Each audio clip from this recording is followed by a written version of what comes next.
una categoría central estudiada por esta rama de la psicología aplicada. Hay un elemento que es importante tomar en cuenta. Podemos tener en nuestras unidades de salud especialistas, equipo, insumo, medicamento, por supuesto, de gran variedad y calidad. El equipo multidisciplinario, por supuesto. Los centros de salud han tenido que escalar hacia estos factores para la atención del paciente.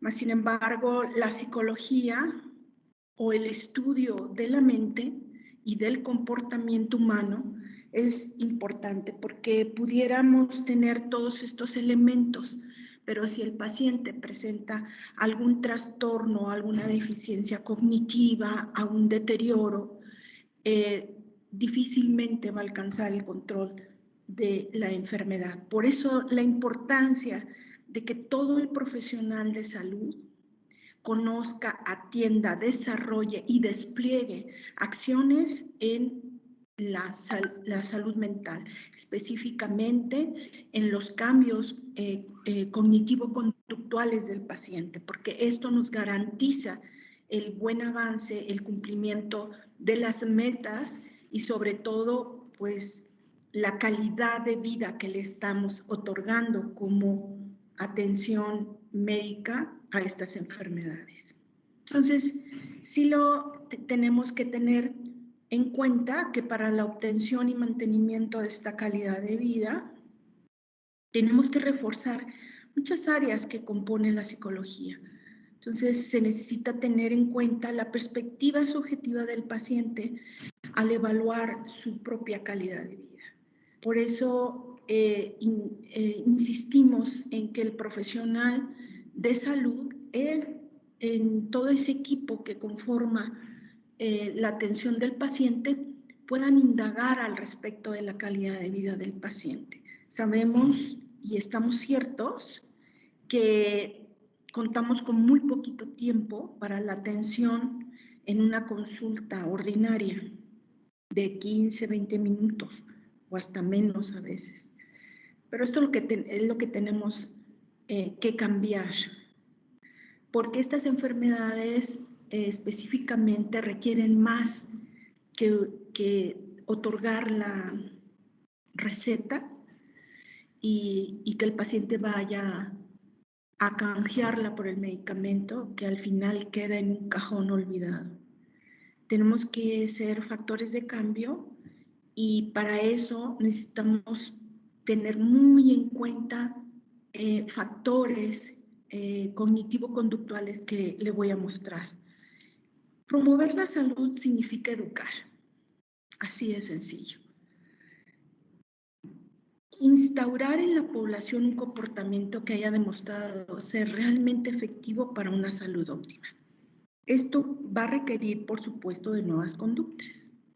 Y para ello vamos a tener que modificar actitudes en el paciente, fortalecer los motivos y fomentar las creencias favorables mediante diferentes tipos de relaciones funcionales. ¿Cómo van a ser? Formulaciones verbales, campañas, desempeños efectivos, trabajo en grupos multidisciplinarios, colaboración con los tomadores de decisiones, ya que es bien importante. Ustedes regularmente tienen reuniones con el equipo a nivel estatal, jurisdiccional y por unidad. Cuando estén enfrente de estos tomadores de decisiones, expliquen, elaboren, comenten y defiendan la labor que ustedes tienen como personal capacitado y especializado en el tratamiento del paciente con enfermedad crónica, específicamente cardiometabólica. La colaboración con los tomadores de decisiones es básica, porque ellos son los que deciden y toman la iniciativa de hacer los cambios, ya sea con cambios desde El presupuesto, por supuesto que es importante, pero también con decisiones estratégicas. Por eso es importante que ustedes, cada vez que estén enfrente o vayan a una reunión levanten la mano y pongan su opinión, porque ustedes son los especialistas en el tratamiento de estas enfermedades en su estado. Entonces, necesitamos propiciar la condición de salud en la población. Tenemos grandes deficiencias, sí, podemos contarlas innumerables, pero también tenemos grandes profesionales que están preparados y capacitados para abordar las enfermedades en nuestro país. Vinieron las enfermedades infecciosas, después ahora estamos con las crónicas y vienen las mentales. Entonces, todo esto se va a conjuntar en breve y ya lo estamos padeciendo. Entonces, ustedes como equipo profesional deben tomarlo en cuenta. Es necesario siempre el rol que juega la enfermedad en una dinámica familiar. Y esto es importante porque el rol del sistema familiar de cada uno de nuestros pacientes tiene que cambiar. Tanto en la pareja, con los hijos, en la familia como tal. Entonces, también debemos indagar al respecto de cuál es el estado de la red familiar que cuenta nuestro paciente con enfermedad crónica. La interferencia de la enfermedad en la vida de los pacientes también tiene que ver con factores tales como el dolor, la fatiga, la discapacidad y también con los efectos secundarios de estos medicamentos que a veces pueden alterar el organismo. También debemos indagar al respecto, porque un paciente con estos síntomas y signos podría no estar alineado en las indicaciones que le damos consulta a consulta o en los grupos de ayuda mutua cuando estamos dando estas pláticas educativas.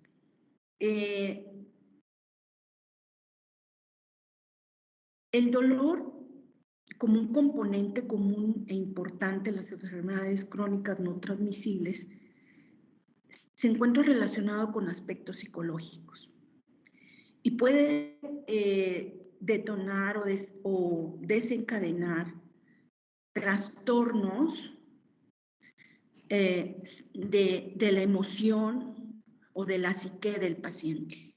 Puede haber angustia, ira, irritabilidad, la desesperanza y la cognición de algo catastrófico. Las condiciones psicológicas siempre se van a agudizar cuando los niveles de dolor aumentan y la falta de apoyo familiar y social se manifiesta en la vida del paciente. Estos aspectos van a ir asociados a la disminución en la calidad de vida. Entonces, también es un factor que debemos indagar en consulta y también dentro de los grupos de ayuda mutua. Durante las fases de la recaída o crisis es muy común encontrar estos síntomas, especialmente depresión, ansiedad, angustia, que se va a generar en situaciones de hospital, la percepción de deterioro de la salud, la aparición de nuevos síntomas a la enfermedad, la presencia de algunos que ya se habían mantenido bajo control reaparecen. Entonces, debemos tomar muy en cuenta esta parte del paciente, este factor psicológico que mueve y motiva al paciente.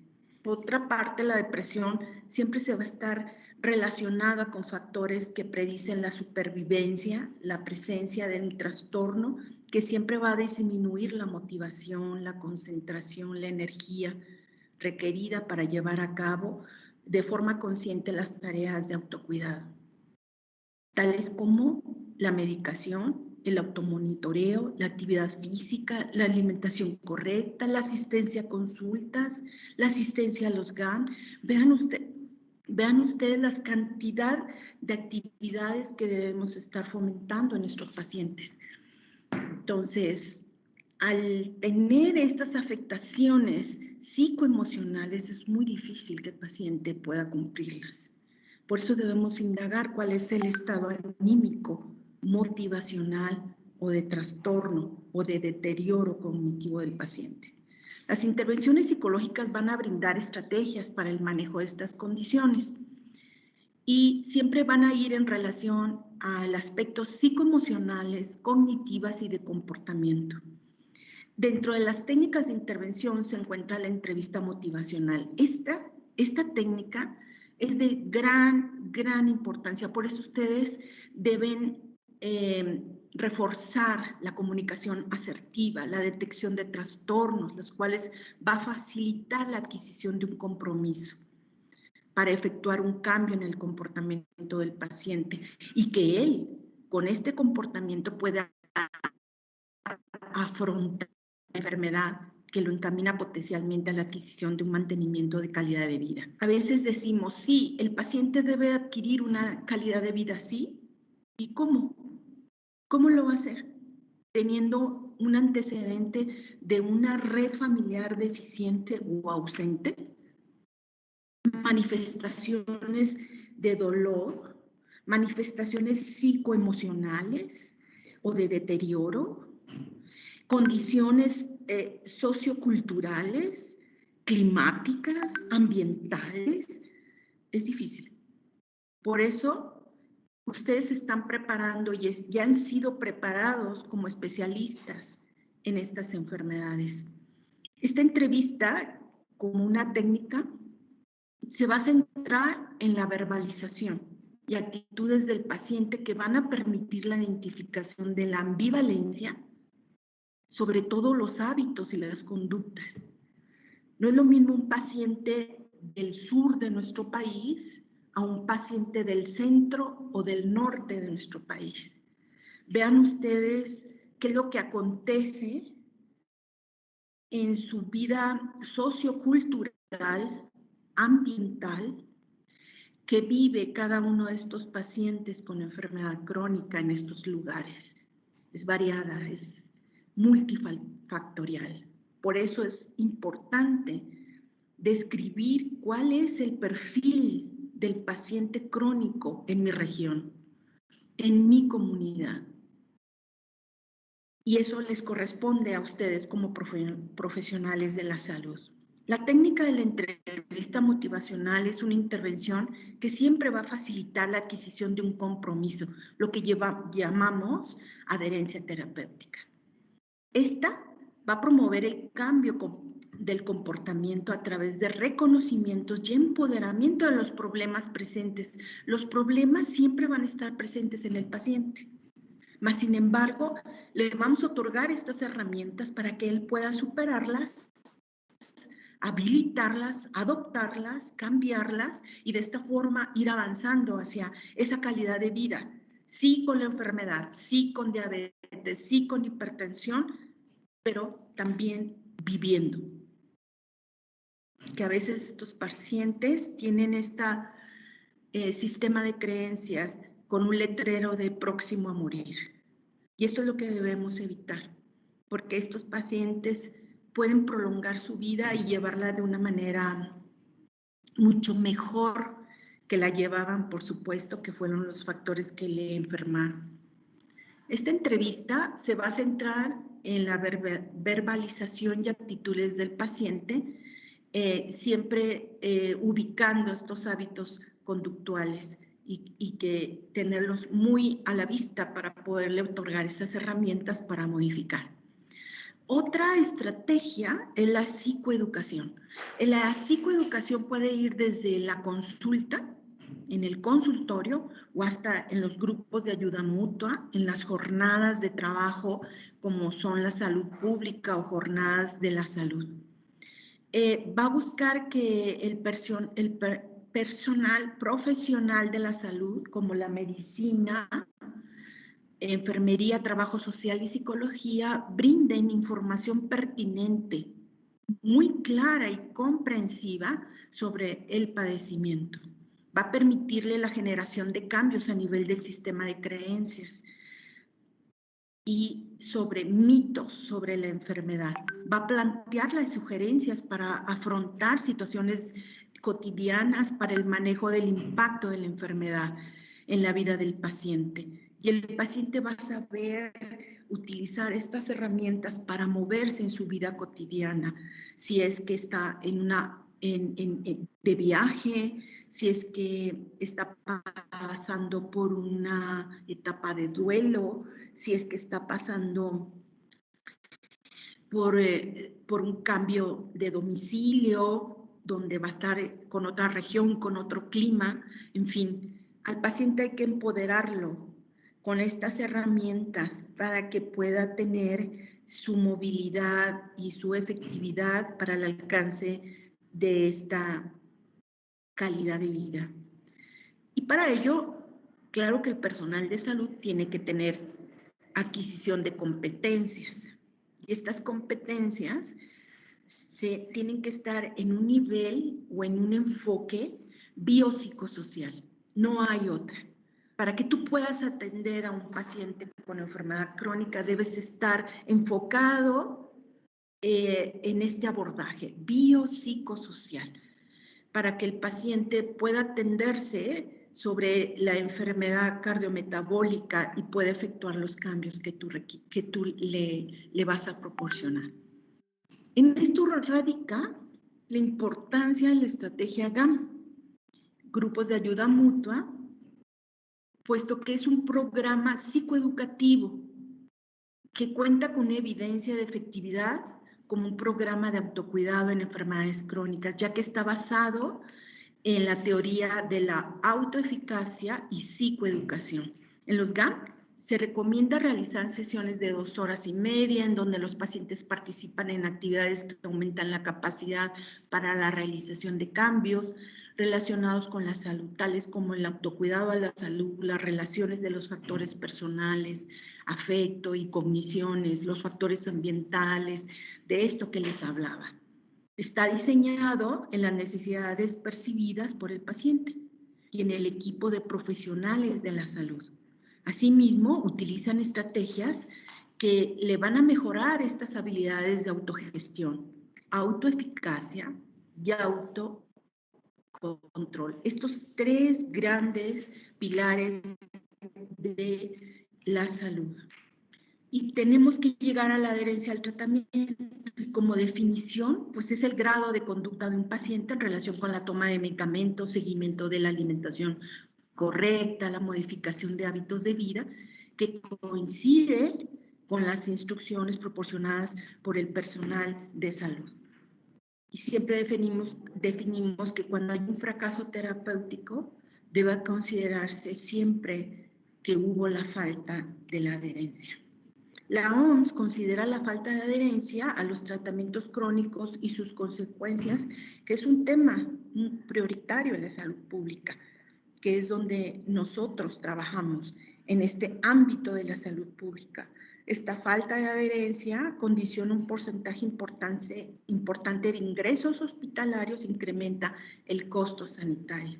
Lo que ustedes están haciendo es prevenir que este paciente vaya a un segundo nivel de atención en una urgencia o en una sala de cuidados intensivos.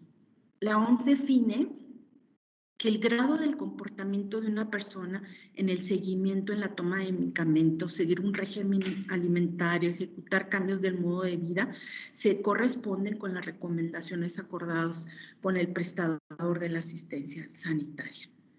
La no adherencia se traduce en un empeoramiento de la enfermedad, en un incremento de la morbimortalidad, en la disminución de la calidad de vida y en la necesidad de administrar otros tratamientos. Entonces, vean ustedes la importancia de su labor, la importancia del día a día cuando estén enfrente de sus pacientes. Por eso, detectamos o identificamos principales factores en la falta del compromiso al tratamiento, la complejidad del tratamiento, efectos adversos, que a veces se nos vamos a preguntar en consulta. La falta de medicamentos, por supuesto, la atención fragmentada, cuando yo tengo una consulta y hasta los 6 meses lo ve la nutrióloga de la unidad y después a los otros 3 meses la de la área de psicología. Todo esto también es un factor que compromete la adherencia terapéutica. La inasistencia a sus citas, ahí indagar cuáles son los motivos, y ustedes tienen un programa en trabajo social. La falta de confianza en el beneficio del tratamiento, ese paciente desconfiado que no tiene información fidedigna, certera sobre su propia enfermedad. El deterioro cognitivo, por supuesto, que esto no lo puede alcanzar el adulto mayor y a veces se pueden pasar años con la enfermedad y nunca le hicieron una detección de este deterioro cognitivo ni dieron las herramientas para su alcance. La complejidad del tratamiento. Entonces, nuestro reto radica en que nuestros pacientes cada vez estén más informados y que actúen menos como pacientes y más como agentes de su propio proceso de diagnóstico y cuidados. Entonces, nuestro reto es convertir ese paciente pasivo que va por la receta mes a mes o cada 3 meses a volverlo en un paciente activo. Ese es nuestro reto, que se involucre en su propia salud. Para eso vamos a necesitar comunicar su diagnóstico, darle información relevante, hacer una programación de sesiones formativas con el GAM, dar a conocer el abordaje, siempre teniendo el conocimiento del paciente respecto a su tratamiento farmacológico. El tratamiento oral, inyectable, en fin, toda esta información a ese paciente le va a hacer de mucho bien. La colaboración de manera multidisciplinaria es el tratamiento idóneo para las enfermedades cardiometabólicas y esto va a fortalecer la relación con el paciente, va a incrementar la confianza para que exprese abiertamente sus dudas, preocupaciones y dificultades. La participación del personal multidisciplinario es especialmente relevante, ya que la consulta de medicina, enfermería, psicología y nutrición van a constituir un entorno ideal para la obtención de información sobre miedos y reticencias culturales o individuales de cada paciente.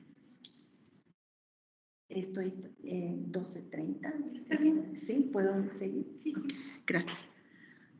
Entonces, el personal de salud va a tener funciones muy específicas y actividades, y estas son algunas que van a recaer en este personal multidisciplinario. Realizar pláticas y talleres preventivos, acciones de detección oportuna, intervenciones comunitarias, organización y ejecución de eventos preventivos de la unidad, entrevistas exploratorias. En caso de ser necesario, va a complementar el diagnóstico de los usuarios, refiriéndolos a estudios psicológicos adicionales. En caso de ser necesario, dentro del ámbito de su competencia, refiere a los usuarios a otras instituciones.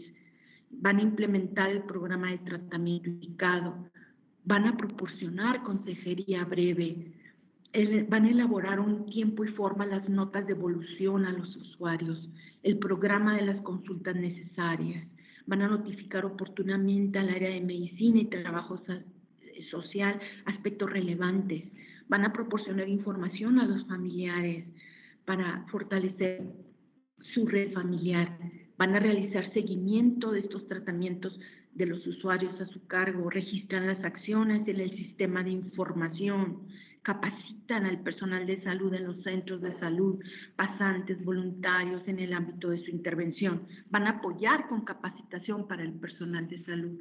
Como ven, todas estas actividades van a estar distribuidas a nivel estatal a nivel jurisdiccional y en la propia unidad.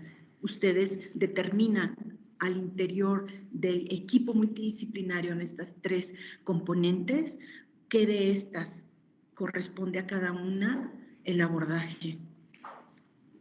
Aplican técnicas de la entrevista, valoran la conducta y conocimientos que tiene el paciente sobre la enfermedad, identifican las pautas de cómo el paciente cumple, indaga las causas de la no adherencia, comunica de forma verbal y no verbal, informa relevante para el paciente sobre la enfermedad. Esa información debe ser clara, concisa, que nutra al paciente. Programa de actividades GAM con sesiones formativas y número de periodicidad. La información debe estar a la entrada de todo centro de salud. ¿Quién es el coordinador, nombre y apellido? ¿Cuál es el teléfono de la unidad? ¿Cada cuándo sesiona? ¿Qué temas se van a ver en el próximo mes? ¿Cuántos pacientes, al preguntarle si está ingresado o registrado en un grupo de ayuda mutua, desconoce hasta el nombre? Esta información debe estar a la vista en la unidad. Materiales de apoyo visual, grupos de ayuda mutua con asociaciones locales, apoyándose a nivel también social y de la comunidad. El abordaje individual y también grupal.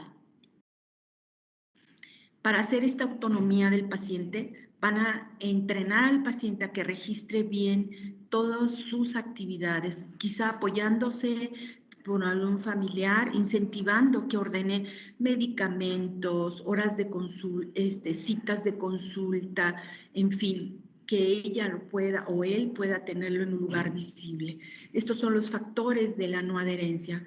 La misma relación médico-paciente a veces es una traba para el paciente, porque el paciente no se atreve a preguntar por el mal humor del paciente, del médico, por el lenguaje corporal, el lenguaje verbal del paciente, del médico. No establece esa comunicación afectiva de relación para atender esta enfermedad que es para toda la vida, mas sin embargo puede llegar al control. La patología, el mismo paciente, el tratamiento y el sistema de salud. Las situaciones en las que se puede observar una falta de adherencia, pues puede ser de un acto involuntario. El paciente puede olvidar o puede confundirse.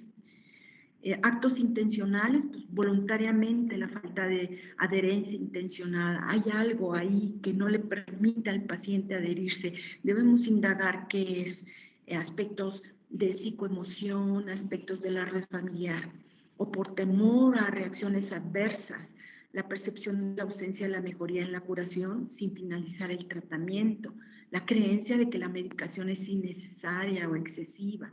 Las barreras, pues problemas en el régimen prescrito, instrucciones insuficientes, fallos en la relación médico-paciente, los desacuerdos del paciente respecto al tratamiento, su mala memoria.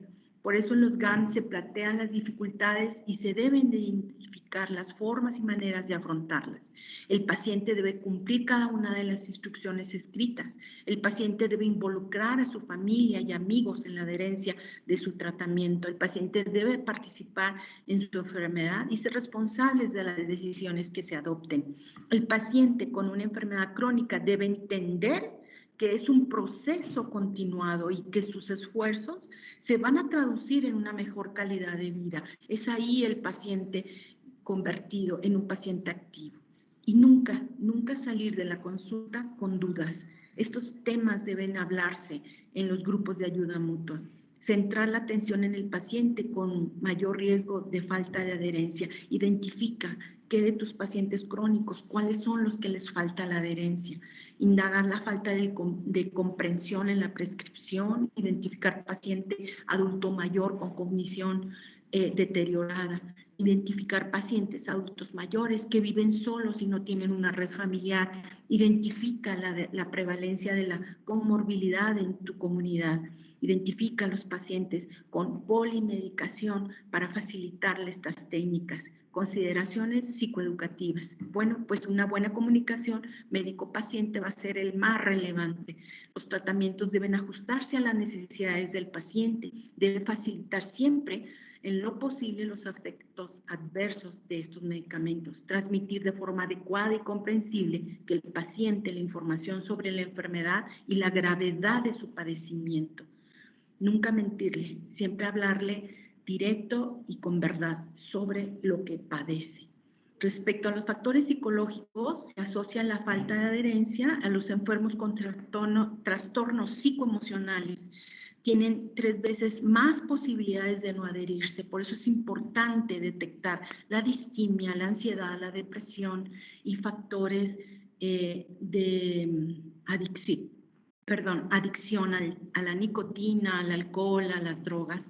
Se ha comprobado que la percepción del riesgo de sufrir una enfermedad y de los posibles efectos adversos, así como los tratamientos prolongados, van a desgastar emocionalmente al enfermo, y también la pérdida del rol social al que deben tener para a veces hasta dejar su propio trabajo.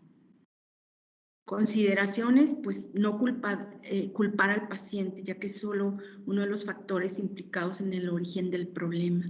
Individualizar siempre la intervención, aceptar los principios de autonomía del paciente en la toma de decisiones compartidas y fortalecer la relación con el paciente, favoreciendo la confianza, que exprese abiertamente sus dudas, preocupaciones, dificultades para adherirse a las recomendaciones. Todo esto lo debe abordar el equipo multidisciplinario. Tener en cuenta que los pacientes, por sus inquietudes acerca de la medicación, estos efectos adversos, pueden tomar decisiones sobre cómo ingerirlos y sobre cómo incorporar la toma de medicamentos en una rutina diaria. Explicar claramente al paciente su enfermedad, conocer qué espera el paciente de su tratamiento y qué esperamos del paciente. También es importante hablarlo en consulta y en los grupos de ayuda mutua. ¿Qué se espera de ellos? Hablar y escuchar al paciente sin juzgar, ayudar al paciente en la toma de decisiones. Pues estos son algunos aspectos psicoeducativos que deben estar involucrados en los grupos de ayuda mutua, sobre información de la enfermedad, estrategia de afrontamiento, manejo de estrés, promoción de la salud mental y física, la comunicación efectiva, empoderando siempre al paciente, reforzando su confianza, autonomía, redes de apoyo y también la adaptación a la enfermedad, que va a ayudar a comprender sus limitaciones y el desarrollo de sus propias estrategias en conjunto con el equipo multidisciplinario. Pues muchas gracias. Buena tarde y estoy para las dudas. Va a haber una fase de preguntas, entonces estaré pendiente de sus dudas. Muchas gracias por su atención. Buena tarde. Muchísimas gracias, maestra Rosa Rodríguez. Como yo ya les adelantaba, la formación de la maestra es importante. A través del tiempo ha tenido mucha experiencia en este tipo de actividades, entonces pues le agradecemos su participación. Y sin más, vamos a la siguiente. Les recordamos, como dijo la maestra, vamos a tener al final de la sesión una sesión de preguntas y respuestas. Entonces, ahí vayan anotando sus dudas para poder resolvérselas. Vamos entonces a lo que sigue. Denme un momento, vamos a hacer el cambio de USB y vamos a hacer la presentación de la maestra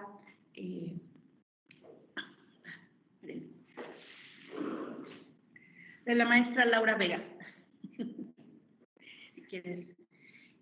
Mientras les voy diciendo la semblanza curricular de la maestra, aunque fue muy concisa en lo que nos proporcionó, lleva muchos años de trayectoria como funcionario público en el área pública. Entonces, pues rápido, ella es licenciada en nutrición, maestra en salud pública, educadora en diabetes, certificada en psicología alimentaria, diplomada en obesidad, labora en el centro en el Senaprece desde 2011 y tiene pues más de 15 años en la consulta privada, así que sabe lo que es estar dentro y fuera del consultorio. Sin más, entonces, vamos con la maestra. Espérame, porque hay que compartirlo. Listo.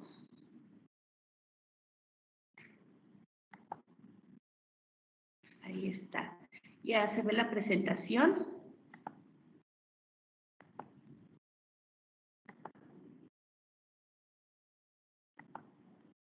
Ok. Sí se ve la presentación, ¿verdad? Pues bienvenida, maestra. Vamos a dar seguimiento y al final vamos con las preguntas y respuestas. Muchas gracias, maestra Erika. Pues gracias por este espacio. Espero poder transmitir la importancia de esta orientación alimentaria pues a todas las personas que acuden a nuestros grupos de ayuda mutua de enfermedades crónicas.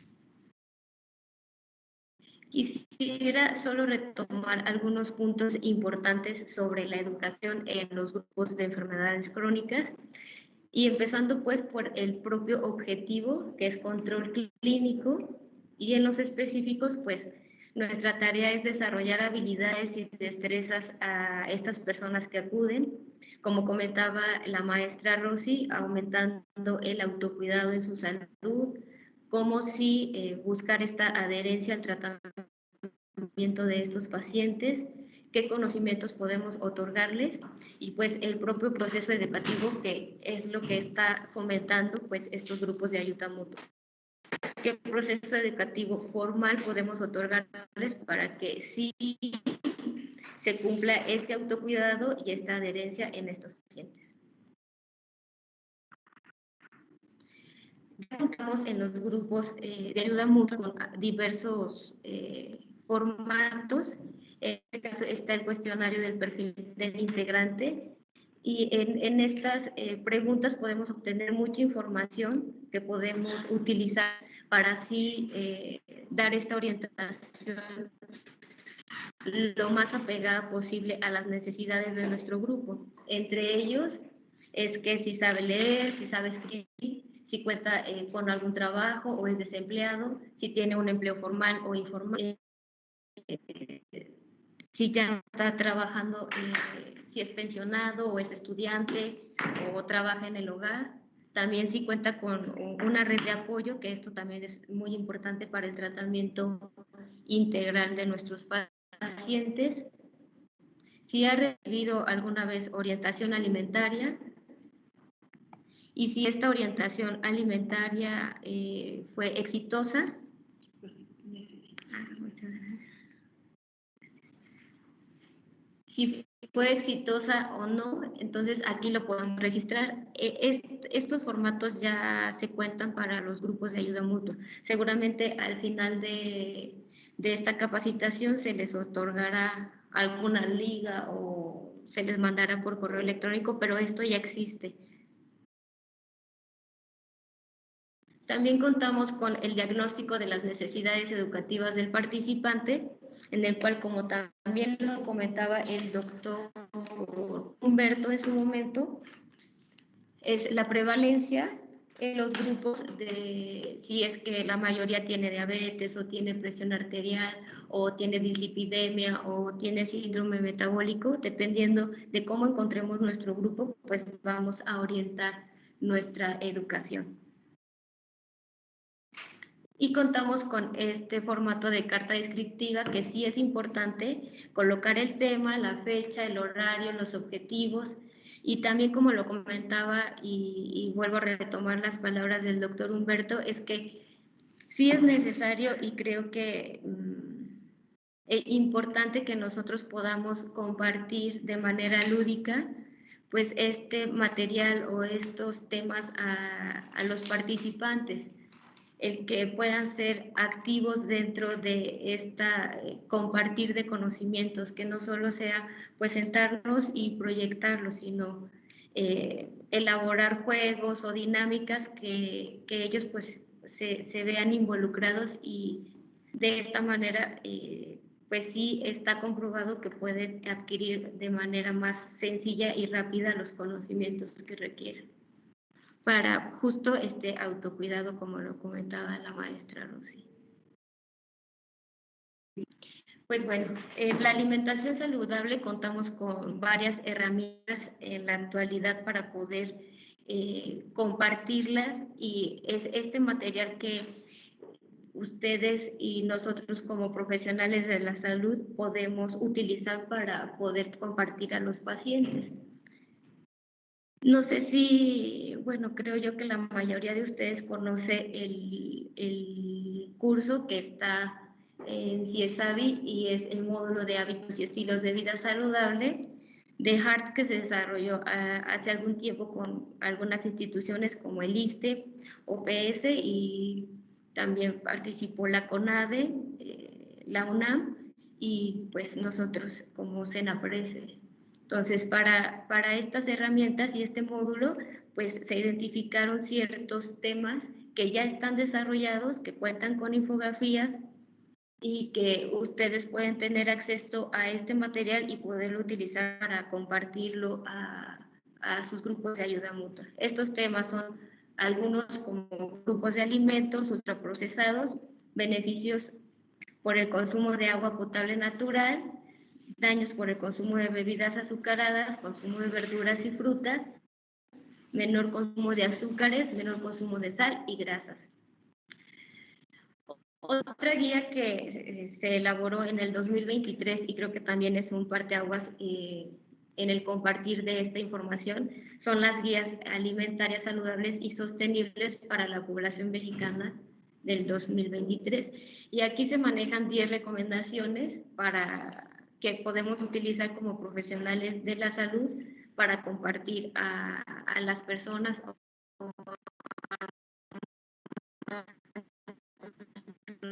pacientes que están repitiendo por la relevancia que pueden tener en nuestra población.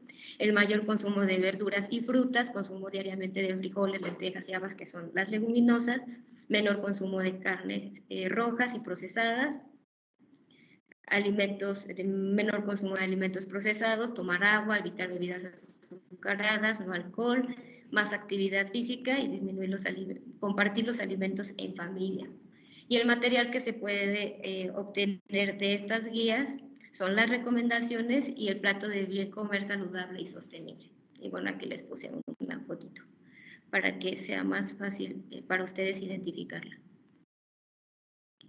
Contamos también con la Encuesta Nacional de Salud y Nutrición Continua del 2023, resultados nacionales de la primera edición 2024, y que también algunos temas de relevancia son el sobrepeso, la obesidad, la presión arterial, los grupos de alimentos recomendables y no recomendables, el etiquetado de alimentos, anemia en adultos mayores y la actividad física. Y bueno, también es importante comentar que tenemos una norma oficial, la 043 del 2012, de promoción y educación para la salud en materia alimentaria, que esta pues definitivamente sigue siendo vigente y podemos utilizar y sacar mucho beneficio de ella, como las definiciones, los grupos de alimentos, alimentación saludable, clasificación del índice de masa corporal y las recomendaciones por grupo de edad. Y bueno, esto es lo que podemos obtener de este material de la norma oficial 043. Y bueno, es importante mencionar pues a qué nos referimos con la alimentación saludable. Y en la norma 043 tenemos varios puntos importantes que podemos resaltar para decir que una alimentación es saludable. Esta tiene que ser completa, equilibrada. Esto quiere decir que hay que tomar en cuenta nuestra edad, nuestro género, en qué etapa de la vida nos encontramos, que no nos haga daño, que sea adecuada, que pueda dentro del mismo grupo pues tener esa variedad de alimentos y ser suficiente. Y bueno, este plato lo tomé de las guías alimentarias saludables y sostenibles. Se le llama plato del bien comer saludable y sostenible, y en el cual nos ejemplifica cómo tendría que verse pues nuestro plato en cada tiempo de comida. Entonces la mitad pues de verduras principalmente, un apartado de granos y cereales, leguminosas, origen animal y aceites, ya sea con grasa, con proteína, perdón, o sin proteína. Y bueno, retomando el curso que les comentaba sobre la intervención breve, hábitos y estilos de vida saludable, el cual se encuentra en el CIESAVI y es un curso que tomamos en cuenta para nuestro indicador de capacitación, que ustedes lo pueden encontrar aquí, lo pueden tomar también, es de acceso libre.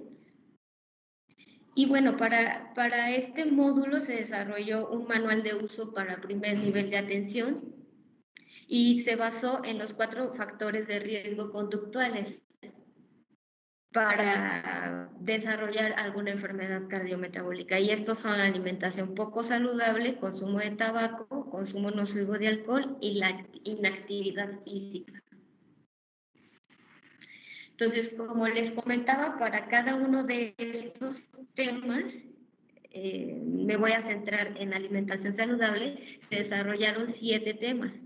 Los grupos de alimentos ultraprocesados, beneficios por el consumo de agua potable natural, daños por el consumo de bebidas azucaradas, consumo de verduras y frutas, menor consumo de azúcares y menor consumo de sal y grasas.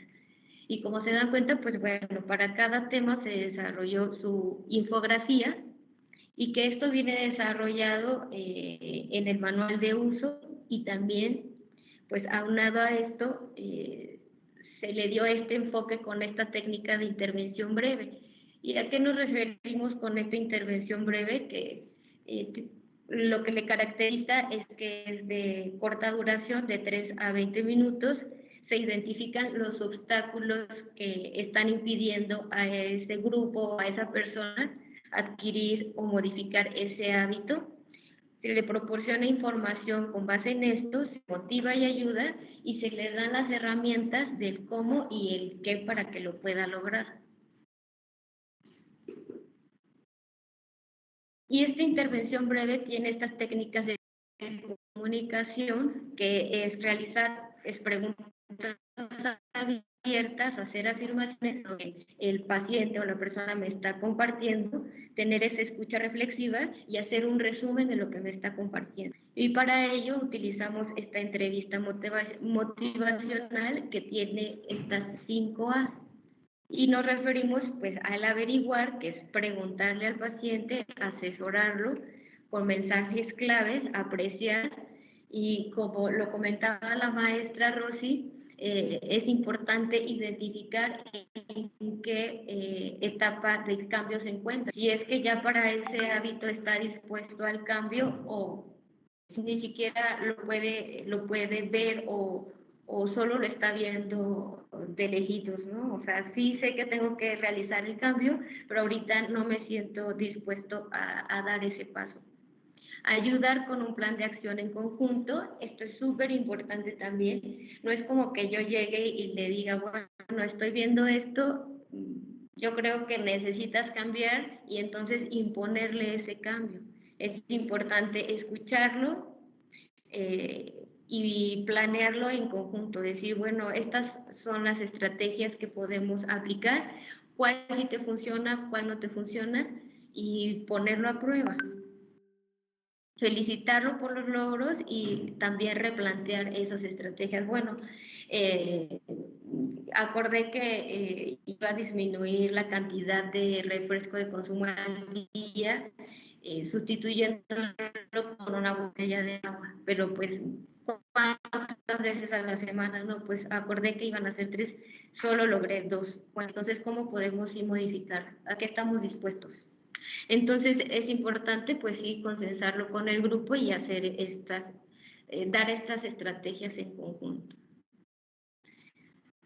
Se cuenta también con materiales para los pacientes y para el profesional de la salud. Tenemos esta cartilla para una vida saludable en la cual tiene información útil para este paciente, como dependiendo de cuándo tiene que la frecuencia con la que tiene que tener sus visitas, por ejemplo, con el oftalmólogo, con el odontólogo, o cuando tendría que tener la cita con el nefrólogo, por ejemplo. Entonces, esta cartilla tiene esas fechas y la frecuencia.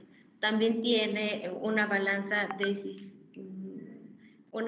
en la cual le orienta qué ventajas y desventajas tendría para modificar algún hábito que él esté identificando cambiar.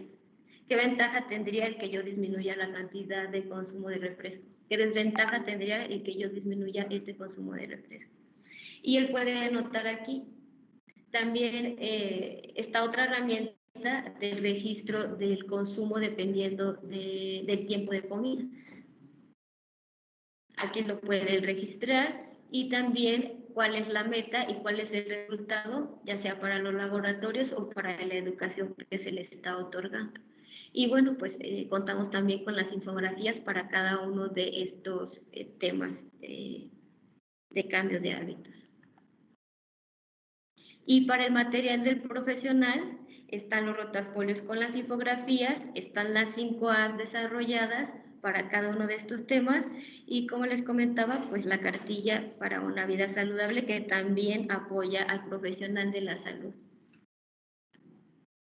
Y bueno, quiero sí recalcar pues que aunado a estas fuentes bibliográficas y que vemos de manera repetitiva estos temas para la orientación hacia los pacientes, pues sí les quiero reforzar que en la salud continua del 2023, en esta tablita nos muestra los grupos de alimentos que se recomiendan y los grupos de alimentos que no se recomiendan. Y si nos damos cuenta, pues en frutas, aquí lo divide hombres y mujeres. Para frutas, pues consumen los hombres menos de 50% frutas, en verduras de la misma manera, leguminosas, huevo, lácteos, nueces y semillas, que estos son los grupos de alimentos recomendados. Y para los grupos de alimentos no recomendables, pues el consumo de bebidas azucaradas es realmente alto. Y ahorita vamos a desarrollar un poquito estos temas. Entonces, para el consumo de verduras y frutas, en verduras, 4 de 10 mujeres consume verduras y 4 de 10 hombres consume verduras. Esto es, como les comentaba, menos del 50% consumen verduras. Y para el caso de las frutas, 4 mujeres de 10 consumen frutas y los hombres, pues 3 de cada 10. ¿Cuáles son estas recomendaciones para la población? Pues es que nuestro plato, la mitad de nuestro plato, tendría que estar cubierto de la recomendación, pues de 4 a 5 porciones de verduras y de 2 a 3 porciones de fruta, dependiendo, ahorita vemos la edad y el sexo. También se les recomienda que lo consuman como en licuado. Podría ser que hagan un concentrado de verduras, las congelen y cada que vayan a salir poderse llevar su cubito de verduras en su cilindro, o en este caso llevarse de casa ya preparado verduras y frutas para cuando vayan a salir. No colarlas si es que las licúan. Pueden también consumir las verduras o las frutas congeladas, pero de preferencia pues que sean frescas y de temporada, y si bueno, se les cruza por ahí unas verduras enlatadas, pues que estas puedan escurrirse y lavarlas para que la cantidad de sodio o de conservador pues se deseche. Y consumirlas con cáscaras, también con cáscara se recomienda por la cantidad de fibra.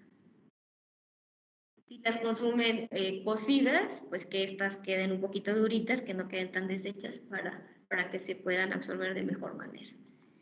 Y bueno, la recomendación es que se tiene de hecho hasta un calendario en donde podemos acudir y recomendarles a los pacientes por mes cuáles son las verduras y cuáles son las frutas que se dan en cada uno de nuestros meses. Y bueno, aquí está la recomendación, como ya les mencionaba. Para el caso de las leguminosas, ¿a qué nos referimos con las leguminosas? Frijoles, habas, lentejas, soya, garbanzo. Pero si se dan cuenta, cada vez más va disminuyendo el consumo. O sea, aquí es que 1.5 mujeres de 10 consumen leguminosas, 2.5 hombres de 10 hombres consumen leguminosas. Entonces, cada vez más va bajando el consumo de este grupo. ¿Qué se recomienda para hombres? 2 raciones, para mujeres de 1 a 2, que es una ración, media taza. Entonces va de media taza a 1 taza, acompañarlas con vitamina C, jitomate, pimiento, limón, para que se pueda absorber de mejor manera la proteína vegetal que lo contienen, y comerlas en platillos para nosotros comunes como enfrijoladas, tlacoyos, molletes, y remojarlas un día antes para evitar inflamación y puedan cocerse mucho más rápido. En bebidas azucaradas, que como lo recordamos en nuestra En Salud, 8 de cada 10 hombres consumen bebidas azucaradas y 7 de cada 10 mujeres consumen bebidas azucaradas. Entonces, esta frecuencia es demasiado alta. Si vamos aquí, nuestra recomendación máxima es de máximo 25 gramos de azúcar añadida al día. Pero si se dan cuenta, en una bebida de 600 mililitros, ¿cómo va la cantidad? O sea, con una bebida al día de 600 mililitros ya estaríamos pasando la recomendación diaria del consumo de azúcar. Y depende del refresco o de la bebida azucarada, pues es la cantidad de azúcar. En esta bebida, 27.6 gramos, que si lo convertimos a cucharadas de 5 gramos, que son las cafeteras, pues estamos hablando de 6 cucharadas, de 6 cucharadas, de 7 cucharadas y hasta de 8 cucharadas. En una bebida estamos casi consumiendo la recomendación, lo doble de la recomendación diaria. Entonces, es importante que hagamos esta conciencia. Yo solo les puse la tabla de estadística en el consumo en adultos, pero tendríamos que revisar en niños también cómo estamos. ¿Cuál es la recomendación? Para hombres 13 vasos y para mujeres 9 vasos. ¿De qué estamos hablando? ¿De qué cuántos mililitros? Más o menos de 150 mililitros a 200 mililitros del consumo al día. Y se recomienda que estén sorbitos, que se tenga algún vaso, algún cilindro que puedan transportar, y de esta manera, si lo vemos, es más fácil que lo podamos consumir.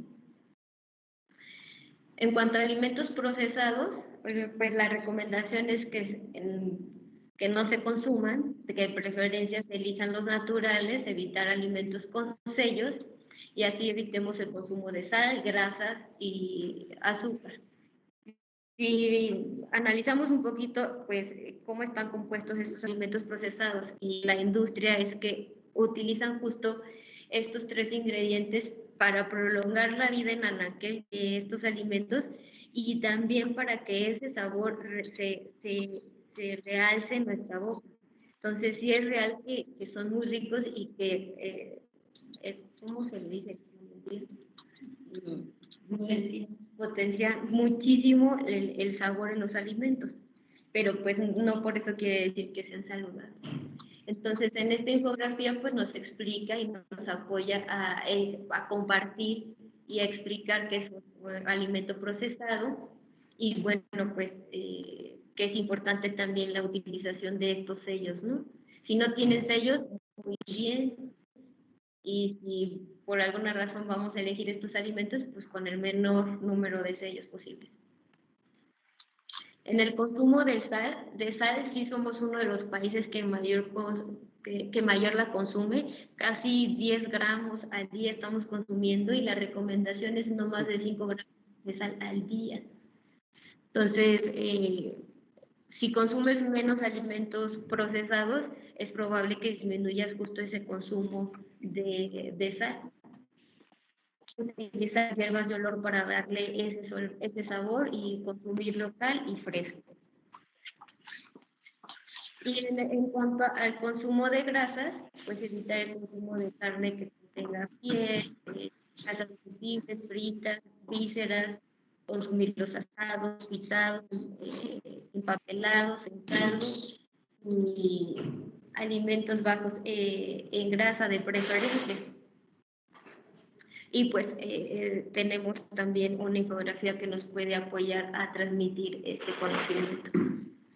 Y para concluir, pues algunas recomendaciones que puedo dar es que es importante utilizar material para orientar a los pacientes y que sea de manera lúdica, que puedan levantarse de su lugar, que puedan compartir, convivir, hacerlos partícipes de la transmisión pues, de estos temas de importancia, conocer al grupo para así utilizar estas herramientas idóneas.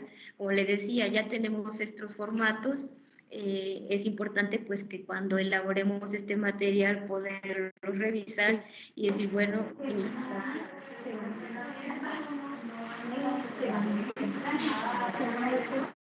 por favor, los micrófonos, gracias.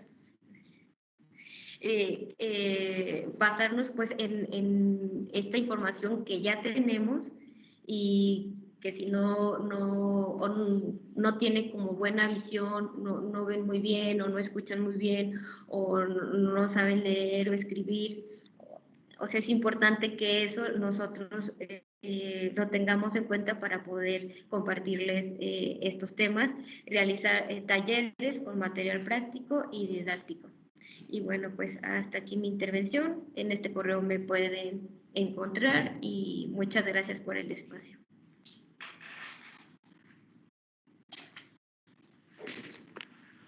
Muchísimas gracias, maestra. Pues también aquí importante, y lo que siempre hemos dicho, este equipo multidisciplinario no es nada más recibirlos en el consultorio, sino darles un seguimiento integral, psicológico, de nutrición, detectar qué es lo que lo llevó a tener la enfermedad y detectar de qué manera podemos apoyarlos y acompañarlos en este proceso.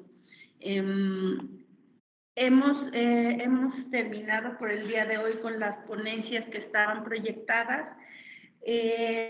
Tenemos un margen más o menos que de media hora, no, unos 20 minutos, ¿no? De preguntas y una sesión de preguntas y respuestas.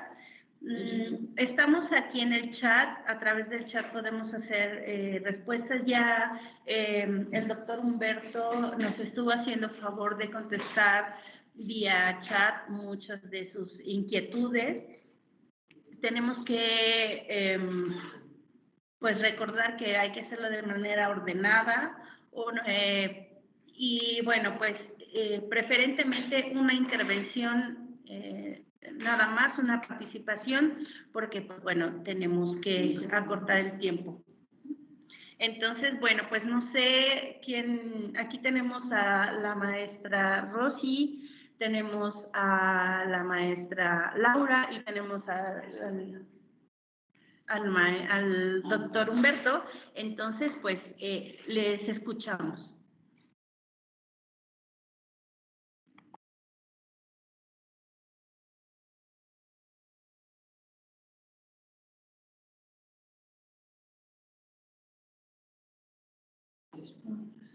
¿Tenemos por ahí alguien que quiera hacer alguna duda, alguna intervención? Todo quedó clarísimo. Pues no sé, estamos a la orden. ¿Pueden leerlas? Nos está comentando el doctor Humberto que estuvo contestando preguntas en el chat y que seguramente alguna de sus inquietudes ya fue resuelta a través de este proceso. Mientras están escuchando y si quieren levantar la mano para participar, les recuerdo que estamos haciendo el registro de asistencia a través de un link y un formulario que tenemos ahí.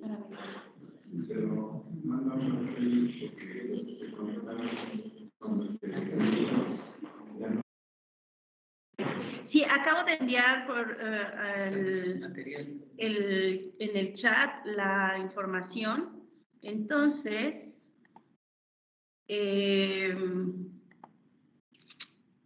para que puedan hacer el registro, tenemos al doctor Juan Núñez, que quiere hacer una pregunta. Hola, buenas tardes. ¿Sí me Sí, escuchan? doctor. Buenas tardes, ¿sí me escuchan? Sí. Perfecto. Mire, dentro de las ponencias pusieron de una de las tablas que era lo que es la hoja de enfermería, de cuidados de enfermería. Estuvimos checando en el SIMBA y nos aparece nada más en el 2023. No me aparece ya en la hoja en el 2024 ni 2025. ¿Esa hoja tenemos que implementarla o qué otras actividades podemos hacer? Esa es mi pregunta.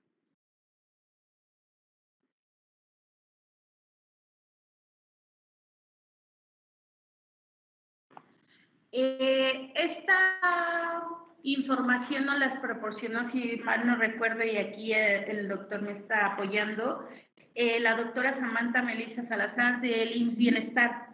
Entonces, más bien queda pendiente la respuesta por parte de la maestra Samantha para hacer el llenado de este formato. Sin embargo, vamos a proporcionarles también una liga de acceso para que puedan ustedes hacer la descarga de las presentaciones para que puedan tener toda esta información.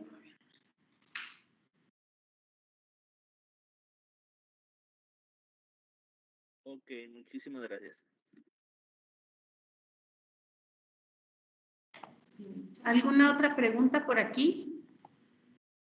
Baje la mano, Juan. Jurisdicción 9. A ver si de Juan. Una pregunta que se puede dar ahí, déjame la los grupos, eso es de GAM. Los grupos que ya no están activos en el sistema, sí pueden ser solicitados que se den de baja. Si ya tienen mucho tiempo, ya dejaron de trabajar. Claro que sí. Eso lo tienen que pedir a su líder federal cada quien. A través del formato de incidencia.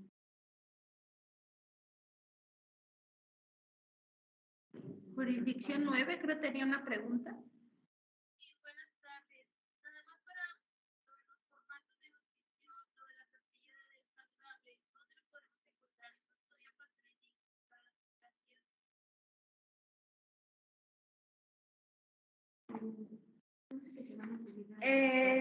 Estos formatos se van a subir a la plataforma, están en validación por parte de Comunicación Social por esta cuestión de la estructura de logotipos y iconografía.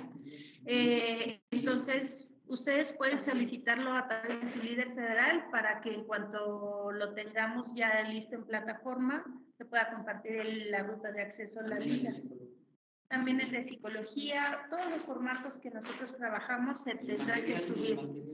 Sí, específicamente en el área de psicología van a subirse los test psicológicos para la detección del hábito tabáquico y alcohol, y también el de ansiedad, depresión, y también sobre conducta alimentaria en trastorno, que sería el comedor compulsivo y el comedor emocional. Estos están en validación porque van a integrar en anexo de la tarjeta del control del enfermo crónico. Entonces, van a salir en combo tanto la nueva tarjeta que se está realizando, que ya después le van a dar información al respecto, y pero todo esto está ahorita en proceso de validación y lo van a poder encontrar en la página del SENAPRESE, que posteriormente se les va a estar enviando. Entonces, de momento se está preparando todo este material para que ustedes tengan a la mano todas estas intervenciones y apoyo. Gracias. Muchas gracias, maestra. Pues efectivamente en la página de SENAPRESE, en el apartado de documentos, Ahí generalmente recibimos la información, pero también a través de sus líderes federales y de sus líderes estatales se puede hacer la pregunta y se les puede estar informando cuando ya estén arriba. Sabemos que es un proceso, no solo los hacemos y los subimos, sino que tiene que pasar por unos filtros de revisión protocolaria desde comunicación social y de las autoridades pertinentes. Vamos con un par más de participaciones. Insisto, creo que era jurisdicción 9 y uno más que no alcanzo a ver, son 2 manitas, para poder terminar por el día de hoy.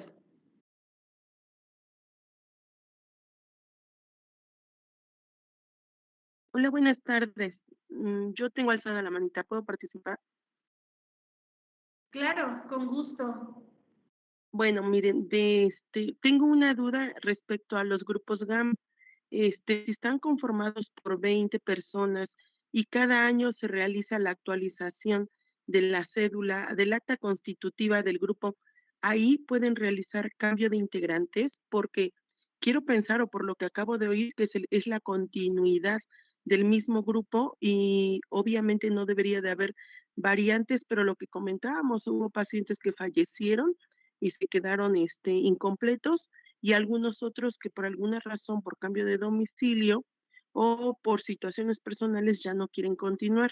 Entonces la duda continua en las unidades es, ellos creen que con cada cambio de acta constitutiva o cada actualización se pueden cambiar integrantes.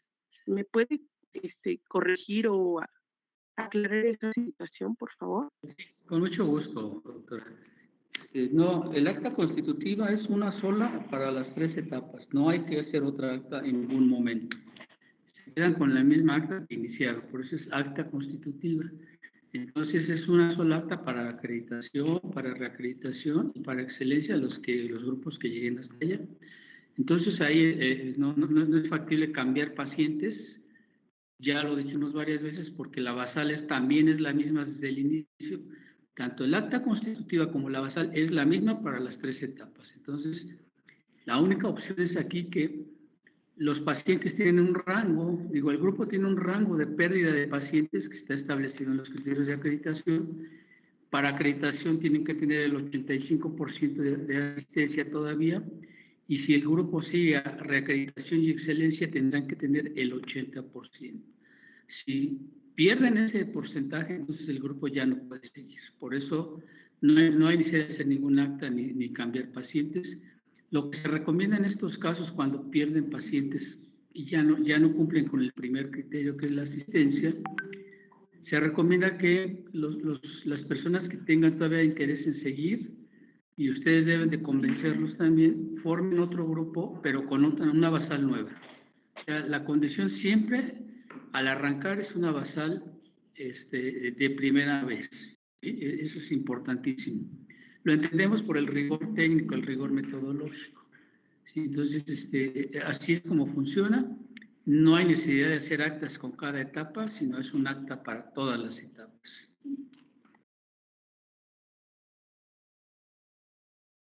Perfecto, muchas gracias, doctor.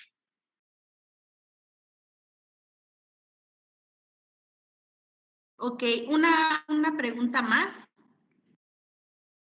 ya para poder cerrar esta sesión. Buenas tardes. Buenas tardes. Mire, soy Maribel Chaló, de la Jurisdicción Sanitaria número 2 de Gómez Palacio Durango.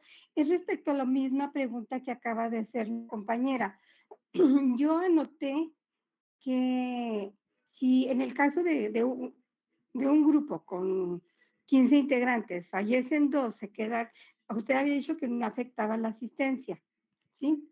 Pero si se llegara a pasar el caso de que se fuera algún integrante por cambio de domicilio y disminuye en lugar de 15 a 13 o a 12, entonces ahí yo entiendo que se cerraría ese grupo porque ya no cumple la asistencia del 85%.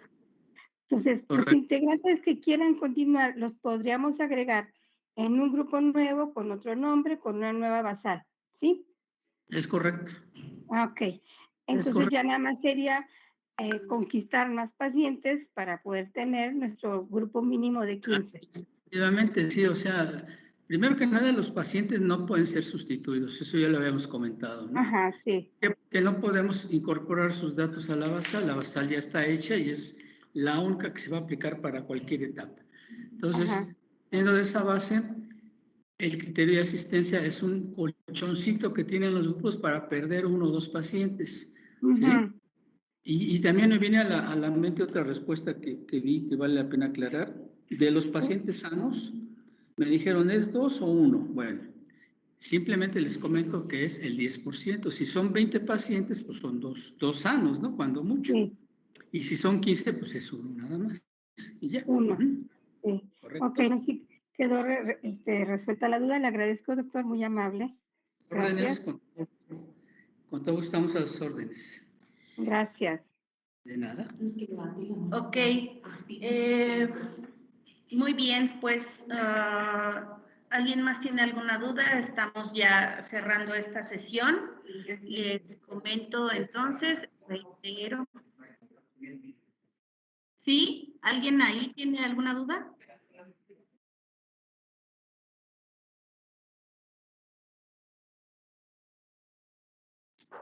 ¿Sí? Ok. Bueno, pues entonces vamos a dar por terminada la sesión del día de hoy. Tengo aquí varias manitas, pero estamos ya sobre el tiempo, entonces no sé si podamos guardarlas. El día de mañana vamos a empezar a las, mañana es miércoles, a partir de las 8:30 aproximadamente ya está listo el acceso para que puedan empezar a entrar, pero la sesión empieza a las 9 de la mañana. Entonces, les pedimos esta parte importante, que estén a tiempo, que cierren sus micrófonos porque la retroalimentación, bueno, el sonido se vicia muchísimo.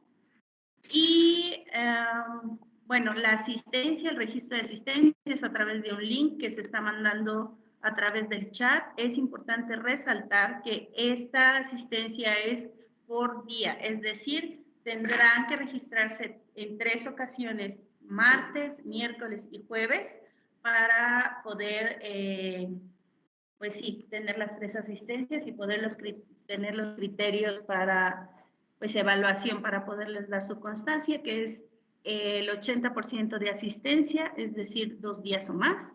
Y al final del curso, el día jueves, se les va a proporcionar también una liga en donde se les va a realizar una batea de preguntas, 20 preguntas que corresponden a un punto para poderles otorgar una calificación.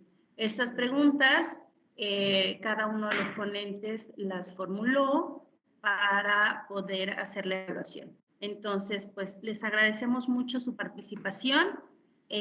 Mi nombre es Erika Larrañaga, para cualquier duda que tengan también. Yo con todo gusto puedo también preguntarle a los compañeros que físicamente están aquí a mi lado, y pues nos conectamos el día de mañana. Recordarles, por favor, la liga de hoy deja de funcionar el día de hoy y la liga del día de mañana es una liga diferente. Muchísimas gracias a todos, gracias a los ponentes que tuvimos, que la verdad es que hay que aprenderles muchísimo.